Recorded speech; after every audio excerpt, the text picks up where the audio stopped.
நாம் தமிழர் கட்சி நிர்வாகி ஹுமாயூன் தன்னை உல்லாசத்திற்கு அழைத்ததாக அக்கட்சியை சேர்ந்த முன்னாள் நிர்வாகி சுபாதேவி தெரிவித்திருப்பது பெரும் பரபரப்பை ஏற்படுத்தியிருக்கிறது.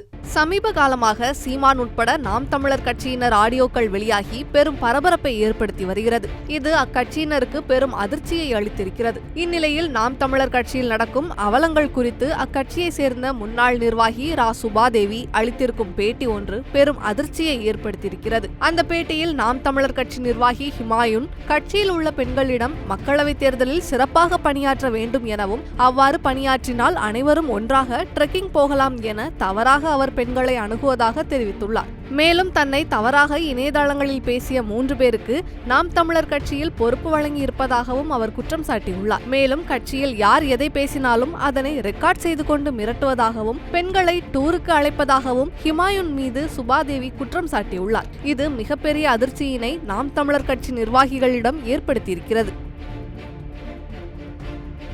செய்திகளை உள்ளது உள்ளபடி தெரிந்து கொள்ள ரெஃப்ளெக்ட் நியூஸை சப்ஸ்கிரைப் பண்ணுங்க.